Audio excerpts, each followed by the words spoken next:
नमस्कार मंडळी, अश्विनीज किचनमध्ये तुम्हा सगळ्यांचं स्वागत आहे. आणि आज मी बनवणार आहे चिकनचे कटलेट. चिकनचे कटलेट बनवण्यासाठी मी इथे वाटलेलं मसाला जो असतो आपल्या घरातला ते घेतलेला आहे 1 वाटी. चिकन घेतलेलं आहे 1/2 किलो. मसाला घेतलेला आहे 2 चमचे. मीठ चवीनुसार घेतलेलं आहे. चिकन मसाला इथे घ्यायचा आहे. आलं लसणाची पेस्ट 1 चमचा घेतलेली आहे. तर सुरू करूया आता ह्याची पुढची प्रोसेस. सर्वात आधी वाटपासाठी मी इथे मध्यम आकाराचे 2 कांदे घेतलेले आहेत. सुका खोबरा घेतलेले आहे 1 वाटी. अर्धा इंच अद्रक घेतला आहे. धने घेतले 1 चमचा आणि लसणाच्या पाकळ्या घेतल्या. सर्वात आधी कांदा जो आहे तो परतून घ्यायचा आहे तव्यामध्ये. त्याच्यानंतर खोबरा, लसूण, अद्रक, धने हे भाजून घ्यायचे आहेत. हे भाजल्याच्या नंतर हे मिश्रण थंड होऊ द्यायचं आहे. थंड झाल्यावरती ते मिक्सरला आपण वाटून घ्यायचं आहे थोडं थोडं पाणी टाकून. हे बघा, हे आता रेडी झालेलं आहे. तर आता सर्वात आधी कढईमध्ये थोडंसं कांदा भाजून घ्यायचं आहे आणि त्याच्यामध्ये चिकन शिजायला टाकायचं आहे. चिकन चांगलं शिजून घ्यायचं आहे.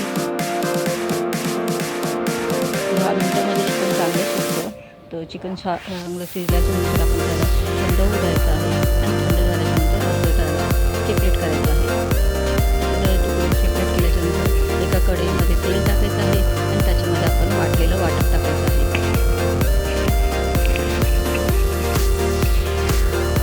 वाटलेल्या वाटपाला थोडंसं तेल सुटलं की आता त्याच्यामध्ये हळद टाकायची आहे. आता त्याच्यामध्ये मसाला टाकायचा आहे, चिकन मसाला. त्याच्यानंतर लाल मसाला टाकायचा आहे. आता त्याच्यामध्ये मीठ टाकायचं आहे चवीनुसार. आलं लसणाची पेस्ट टाकायची आहे आणि आता त्याच्यामध्ये चिकनचे तुकडे टाकायचे आहेत. आता हे चांगलं एकजीव करून घ्यायचं आहे. आता ते करून झाल्याच्यानंतर ब्रेडचे असे बाजूचे जे कोना आहे ते कापून घ्यायचं आहे.